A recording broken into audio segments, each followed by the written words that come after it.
Hi, Andrew. Hey, how are you, Madison? I'm great. How are you? Thank you so much for joining us. It's great to be here. You're safe and sound. Where are you physically? I'm in Tampa, very safe and sound. How are you? How Hmm. are you and your family doing? Well, can't complain at all. Everyone's healthy. The kids are trying to learn by video, like a lot of kids. But we're in an environment in upstate New York where I can just walk outside and go for a stroll if I want. So I really can't complain. Good. I'm glad to hear that. And I want to give a quick intro to our audience as they're joining us here. My name is Madison. I'm a reporter with Bloomberg News. I'm joined here, of course, by Andrew Yang, entrepreneur and former presidential candidate. Andrew, thank you again for making the time. And for our viewers who are watching, I want to remind you to comment with any questions you have for Andrew. We'll try to ask as many as we can while we have you here. But first, I'd love to start by just, of course, starting by talking about universal basic income. I'm wondering if you can share how COVID-19 has impacted your thoughts on the implementation of UBI. This is a devastating time for so many Americans, and we just need to put money into people's hands as quickly as possible. So I'm thrilled that today Nancy Pelosi came out and said that we need to consider universal basic income. Dozens of members of Congress are already now saying we need $2,000 a month for everyone during this time. What I've been saying to people, Madison, is that this crisis has in many ways accelerated the rate of change, where we've gone through 10 years of change in the equivalent of 10 weeks or less. And so obviously I thought universal basic income was a good idea even in the absence of this crisis, but it's more urgent than ever. It's literally life or death for far too many Americans right now. And you mentioned politicians talking about universal basic income, but you really championed the idea of UBI during your candidacy. I'm wondering what it feels like for you to hear, the president talking about the implementation of a program that's so close to your heart. Well, I'm just glad that they're using their common sense, because it's clear if you have tens of millions of Americans trapped at home with no income, we're going to need to get money into their hands. My frustration is around the fact that the bulk of the stimulus has not gone to families. It's gone to big companies. It's gone to businesses that have private bankers and have those relationships. I mean, we saw the small business payment protection program just run out of money. I have many people telling me that they're calling state unemployment offices and just getting busy signals and never hearing back. So I just wish we were putting more money just directly into people's hands. But it's good that we're at least doing what we are doing. I just wish that we treated our people the same way we treat the biggest companies. Absolutely. And that brings me to one question we got from an audience member before we went live. They asked if you were in the White House right now, how would you be handling stimulus checks? Well, the first thing is you shouldn't means test it, because there are many Americans who are in position of desperation right now, but they made a lot of money last year. And I was talking to a restaurateur who looked good on paper, but she is broke because her restaurant obviously shut down, and she was trying to keep her employees from going broke and facing really difficult circumstances. So she was like, why are they not treating me like everyone else, where I really need the $1,200? And she does. And the fact is, we could have just given it to everyone and then just taken it back in next year's tax returns if we felt like it. So there's no reason not to just give it to everyone. The universe of people that are not getting it, unfortunately, in the millions of tens of millions, because a lot of people don't file tax returns, or they don't have auto pay, or there's some issue. So to me, I would be reversing the scales, where instead of the vast majority going to big businesses, I would say the vast majority should be going to people. And I would make it as universal as possible, even beyond certainly any level of income, but even whether or not you filed a tax return. If we can find you, we should be giving you enough money to get by. And this brings me to some of the programs that you've launched in light of COVID-19. One of them launched today. Can you describe the All Americans movement and your role in that? So one of the tragic outgrowths of this time is that racism has surged towards different groups, and Asian Americans have felt a new level of fear and anxiety around the fact that people blame us for the virus, even though we were a world away and are just victims like anyone else. So I launched this All Americans campaign today, just saying, look, we're all in this together. all donations and purchases go to COVID relief and the crisis text line to help people with the anxiety and fear that comes with this time. And it's just a really heartbreaking phenomenon that in this crisis, unfortunately, we're seeing Black people die at much higher levels in Michigan and other parts of the country because of pre-existing conditions and lower access to healthcare. But also racism against Asian Americans has surged. You're seeing hundreds of reported assaults around the country. And so I thought I could do something to help. Of course. And you mentioned on your podcast, which launched today, that the crisis text line you talked about is surging right now. Can you talk about that a bit? Yeah, I talked to the CEO of the crisis text line, Nancy Lublin, who's awesome. She's a powerhouse. So their traffic has doubled company-wide, and which makes sense because we're all stressed out and anxious, and there are a lot of people suffering. But then the proportion of Asian Americans who've used the crisis text line more than doubled on top of the doubling. It went from 5% of the lower total to 13% of the higher total. And so I heard that and I said, well, that's heartbreaking because you have people who are looking to hurt themselves at much higher levels. We had a mental health crisis before the coronavirus, and now we've compounded the anxiety and stress and isolation. And so the fact that the crisis text line's traffic has doubled probably doesn't surprise anyone listening to this. But we have to think about what the implications are, and to the extent that we can help, we need to do all we can. And can you talk a little bit more specifically about, if you were in the White House right now, what would you be doing to address the mental health crisis in this country? Well, the first thing I would do, because you have to control what you can control, Madison. So the first thing I would say is look, you do not need to worry about your material needs, putting food on the table.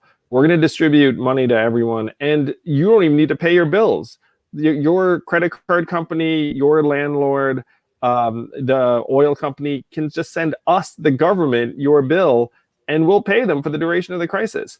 Because the fact is, our bureaucracy is not designed to get us the money to give to all the people that we pay every month. It's highly flawed. It's one reason why everyone's so anxious and pissed off right now. So if the government just said, look, not on you, we'll just pay your bills, we could have done that. Other countries have done that. So that would have been the way I would try and lead and say, this is one way you can put people at ease and say, hey, you can actually adhere to public safety and health guidelines. You can stay home. You don't need to worry about your bills for this period of time. And if you're struggling, then we need to try and get you resources even now. So that's things like the crisis text line, but you have to be realistic. Domestic violence is surging right now. Child abuse is surging right now. So to the extent that we have resources that can help with any of those things, we should just be honest and say, look, we know these things are surging, and to the extent we can help, including at the high end, even trying to intervene in someone's household situation, because some of those situations are going to devolve into very dangerous environments. Sure. And one program that you have worked on that mirrors the solutions you're talking about is Project 100, which you launched alongside Stacey Abrams. Can you tell us about that program and how it's getting funded? Project 100 is a philanthropic effort to give $100 million to 100,000 food stamp recipients over the next 100 days. And I'm just thrilled to be a part of it because our government bureaucracies, again, are not meeting everyone's needs. So a set of major philanthropists, the Schusterman Family Foundation, Google, some really fun people like Rihanna and I think Ariana Grande have put some money up, and they're already at the vast majority of this $100 million in 100 days. And being a part of it's a privilege because we're improving people's lives. I was just on CNN with Dominique, one of the recipients, and she was a bartender at an airport in Louisiana, which clearly does not operate. She had not received any stimulus because she didn't have a tax return last year. And Project 100 got her $1,000 and got her $1,000 within 2 days of her pushing the button and saying she needed help. Wouldn't that be magic for us all? Imagine if you all had a button you could press and then $1,000 appears 2 days later. We're making that happen for tens of thousands of Americans. But the fact is, it should happen for all of us. This should not be so difficult. And we have the means to put money into people's hands, and Project 100 is demonstrating that that's true. And I think during your candidacy, some voters had questions about whether funding for UBI would take funding away from programs like SNAP. Is Project 100 partially your way of kind of putting those concerns to bed, that both things can be funded equally? Well, it's very much on top of SNAP benefits, that's for sure. And I got to say, it's been really fun because if you're a SNAP recipient in one of these areas and then a pop-up comes up and says, hey, do you want another $1,000? They're like, what? They look at it, they're like, click on it, and they get it. So yeah, like my goal was always to try and build a floor that works for everyone. And then that doesn't mean we should be reducing support for people in various ways. We should be trying to solve people's problems, particularly in this time where it's like we have to face facts. Like, we're at Great Depression level unemployment. You have tens of millions of Americans who've lost their jobs. There's a lower proportion of Americans working right now than in our nation's history. So this is the time for big solutions and big advancements. We don't have a choice. Like, we need a Marshall Plan scale effort to rebuild this country, and everything needs to be on the table. Like, even things that I didn't think were great ideas. I obviously thought giving people money was a great idea for since before the crisis, but anything we can do to help get people into positive situations, we should do. Can you speak to that a little bit more? Can you tell our audience a couple of things that COVID-19 has brought to your attention that could be implemented as solutions? Well, we're in a crisis, and one of the things I've said to folks is, like, when the house is on fire, you don't worry about the amount of water you're using to put it out. So we've got a $21 trillion fire going on, and you just need to do anything you can to put it out. So some of the things I think we should be doing, I think we should just be like sending money to every nonprofit that's doing pretty much anything under the sun. Because like nonprofits, their support levels are plummeting. All of them canceled their fundraisers. They're cutting people. Do you really want nonprofits like firing their people now of all times? So we should be taking any organization that's doing anything positive and just like put money into their hands so they're not firing people. Same is definitely true of states, hospitals. Like, you have to push on the things you can push. And one of the reasons why I've always been so passionate about universal basic income is it's one of the few things you can actually do very quickly. And we just saw it where Congress just conjured up. Now it's like up to almost like $2.8 trillion and counting, because we're in the midst of a crisis. Imagine if we had just made the same kind of decision without a crisis, where we just looked up and said, hey, you know what? We should probably like try and get the boot off of your throat and put some money into your hands, because the money doesn't disappear in our hands anyway. It just goes right back into the economy. It goes to like local businesses and restaurants, and daycare and tutoring services. So one reason why I love it so much is that it's a tool that we know works, that you can use quickly. Now, there are other things that you need to do that are equally important, that are not, unfortunately, as easy as money. So that's around healthcare infrastructure, that's around PPE, that's around vaccines and antibodies and testing. Like, why do we still have no tests available in a lot of these areas? Like in other countries, they've had drive-through testing. I saw a story that really just said it all, where the governor of Maryland managed to get his hands on like hundreds of thousands of COVID tests from South Korea because like he had a relationship. And it's like, that's what we've been reduced to. Like, the governor of Maryland has to try and like do an end around to go to South Korea to, like, the fact that there's like right now a competitive bidding war for PPE is unconscionable. It's like, does that make any sense to anyone, where you have FEMA outbidding states, outbidding each other? And so, who's not getting the vital supplies? Louisiana, Mississippi, places that are poor. And guess what? That's where the public health threat from the coronavirus is highest, because you have low levels of healthcare infrastructure and very high levels of pre-existing conditions. Absolutely. And you've mentioned the unemployment rate a few times. During your campaign, you talked a lot about joblessness in the face of automation, which has been put on hyperspeed with this pandemic. Yep. What would your solution be to the unemployment rate in this country? So I just want to make a couple of big points that everyone should bear in mind. Number one is many of these millions of jobs that have been lost are never coming back. And I'm just going to use an example that we can all understand. Macy's furloughed most of their 130,000 employees. How many of those employees do you think Macy's is going to bring back over the next 6-8 months? 100%? Of course not. There are a bunch of stores that were borderline anyway that they were like looking at closing.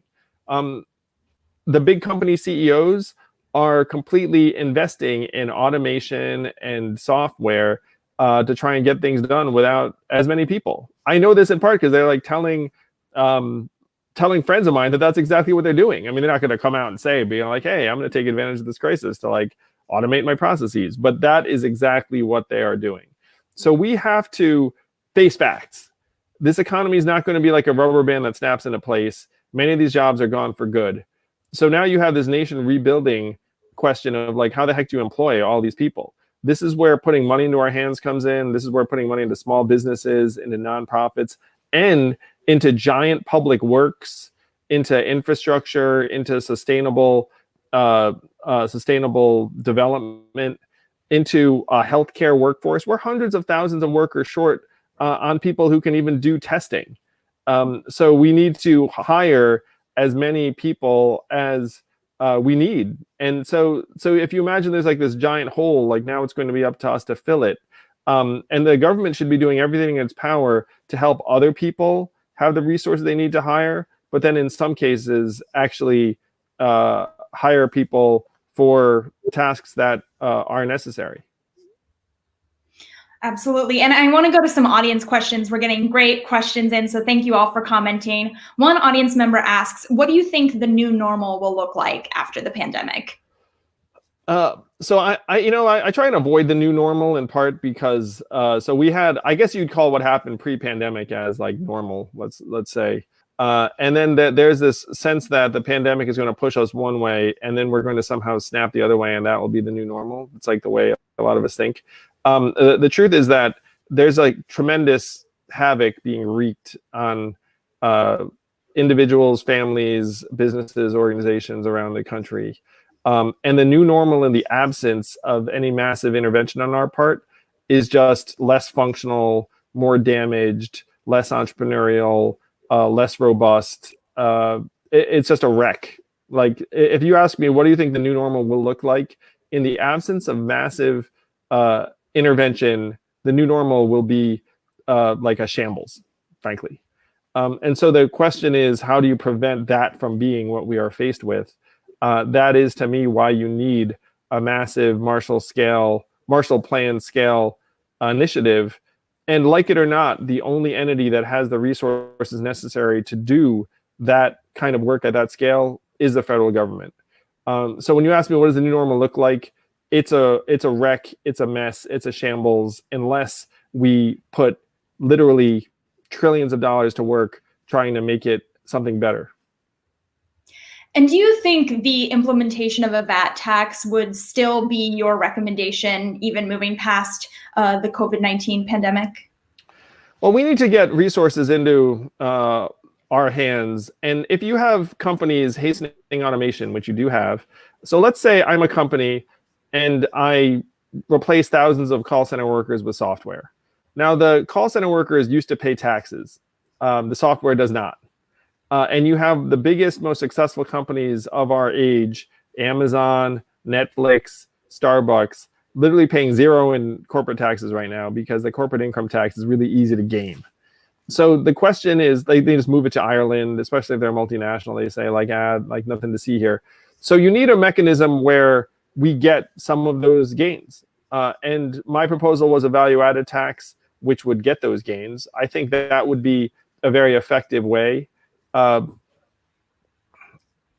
to me is the big challenge, is that you have to recognize how dysfunctional our current corporate tax system is and then change it so that the Amazons of the world are not paying zero in taxes. Think about that. Amazon, $1 trillion company, hiring 100,000 people, zero in taxes, while everyone else heads indoors. And you mentioned big tech. I want to talk a little bit about user privacy. I've been wondering, if we move into this universal push for tracing the virus, how will that impact user privacy, not only now, but moving past the pandemic? This is a very big problem and issue where I'm going to just tell a story from my family.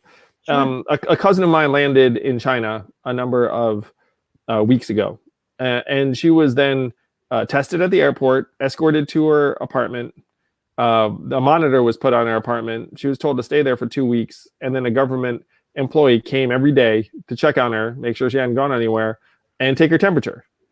Now, if you're in America, you hear that, that sounds dystopian. But would that help stem your concern about someone just coming from another environment and then just walking around infecting people? Yeah, probably would. So that is really going to be the kind of trade-off we make, where in China, they actually are going to have you scan QR codes just to go into a public place that they'll relay your data, and you get color coded based upon your level of risk, and then if you're green, you can go in. If you're red, you can't. Now, how the heck do they determine if you're red or green? Based on a lot of data that they've been tracking. And if it turns out that you're infected later, they can figure out who you were around. Contact tracing is a very highly laborious process, really difficult. And if you're going to reopen any part of the economy and you're going to do it, you would need to have some robust tech tracing and tracking tools. And those things run afoul of what most of us regard as our privacy rights, because it's I don't want you to know if I go to the freaking grocery store. Now, there's actually a public health benefit of my knowing if you went to the grocery store, because if it turns out someone else in that grocery store was sick, we can be hey, FYI, So this is the massive trade-off we need to make. And we need to say to people, look, if you want to get out of this crisis faster, we're going to need some information about you. And different Americans are going to have different responses to that. But this is the kind of conversation we need to be having if we're going to actually get this virus under control moving forward, because you have to know that this thing might recur. And not to make this the Black Mirror section of the interview, but do you envision there being any sort of immune class structure that evolves out of this pandemic? I think that if we're successful at reopening parts of the economy, we're going to have a much more robust testing infrastructure in place. And so that if you're going someplace and getting tested and you know that you're all right, you're safe, other people are safe, one component of that might be do I have the antibodies if it turns out that if you've had it before that you're resistant, and then can you document that? And so there are going to be people who have either resistance or test clean, or access to tests that will have more liberty than others, to at least in certain environments. So I think that is what I'm just describing would look like progress, honestly, because right now we don't have the tests and we don't have the ability to even give you any kind of documentation that you may be resistant. So that in some ways might actually be a positive step if we got to a point where you could actually show that you're low risk. So it sounds like you're saying there is a bit of a trade-off, but you would land on the side of potentially giving up some privacy in the name of ending the virus. I think that is the right approach if we're going to reopen parts of the economy, because you have to be realistic. Right now, we're in the mitigate community spread phase, which is quite extreme. It involves most of us being at home, and we may be at this for 18 months. And so is it realistic to have everyone maximally stay at home for 18 months? It's not. So then if you're going to reopen parts of the economy, then you need data, you need testing. And part of that is us sharing information. Sure. And Andrew, I want to end by, I know you only have a couple minutes left with us. A lot of our audience has questions, of course, about your political future. I'm wondering, if Joe Biden wins the White House, what cabinet position would you potentially see yourself in? Well, that's nice of people to be interested in my future. I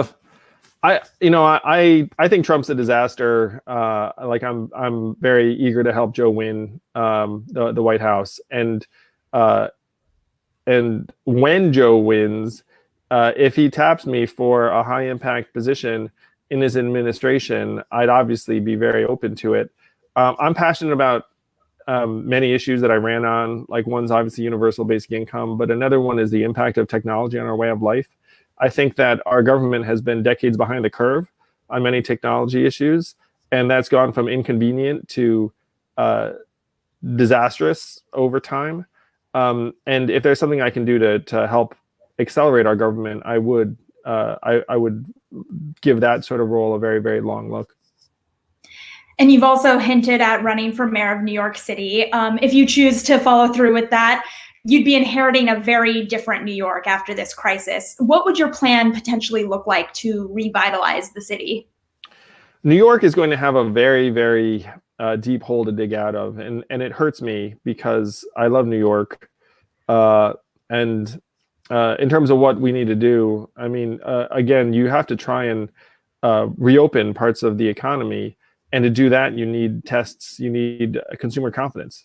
So my first order of business would be to try and make sure that if you're going to school, if you're going to a hospital, if you're going to work, that you know that you're going to be safe. And if you can accomplish that, then you can actually look at trying to re-energize parts of the city. But it's going to be a long road back, and it makes me very sad. Like, it's not going to be, again, that's one reason why, like, you talk about the new normal. New York City is going to be one of the hardest hit urban areas from this crisis for a long time to come. Absolutely. And we've talked a lot about how it is just such a hard and saddening time, but you are so widely known by all of your staffers to be such a joyful and positive person to work with. That's nice. Wow, that's so nice to hear. Yes, thank you, Madison. It makes me so happy. Round truth that campaign staffers have said about you. So I'm wondering, how are you keeping that attitude up during quarantine? Madison, thanks to the people who supported my campaign, I feel like I can help people, and like I'm in a position, we're all suffering in different ways, in the sense that, like, I haven't met my niece, like, my kids aren't going to see their grandparents for months and months on end. But I still count myself very, very lucky, and I need to help. If you have the capacity to help right now, you need to help. And thanks to the folks who've supported me, I feel like I'm in that category. But if you'd like to help, one way to do so is through my organization, movehumanityforward.com. But there are dozens of organizations out there that you can get involved with. Please do step up, come together, help your fellow Americans, because everyone needs it right now. And this crisis is a very, very challenging time, but it's going to show what we're made of. And I hope that we can show that in a very, very positive way. And Andrew, we have just 1 or 2 minutes left here. I want to ask, how was it for you going from campaigning and being in countless cities to being under quarantine? One advantage to it is that I've missed my kids a lot, and I've learned a lot about my kids now. They went from having too little dad to maybe a little bit too much. So, so that's been a bright side, that, like, at least I'm getting family time that I've missed out on the last couple of years. I missed my kids a great deal. I have 2 boys who are 4 and 7, one of whom is autistic. And my wife, Evelyn, has just been such a rock star and rock to the family. So being able to spend time with them has been one of the few positives to come out of this time.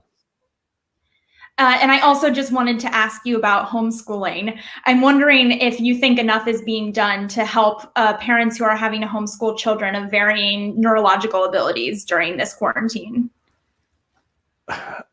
I just want to shout out every teacher, every daycare worker, every parent, because even if you have your kid plugged into the laptop, I mean, they'll just wander off. It's like, I mean, they're kids. It's like, what are you going to do? So most every parent is juggling different jobs. I think I speak for many, many parents around the country, where we are very eager for schools to reopen, because there are a lot of things that kids need that you get through being in class, being in school, being with other people, that you can't get from a laptop. That's just my perspective. I know there are many people who love the distance learning aspect. I think that that I'm just more appreciative of my kids' teachers every day. Absolutely. Well, Andrew, thank you so much for your time, and thank you to our audience for joining and commenting with all your questions. We really appreciate it. Thank you, Madison. Stay awesome. Stay healthy. See everyone soon. Thank you so much.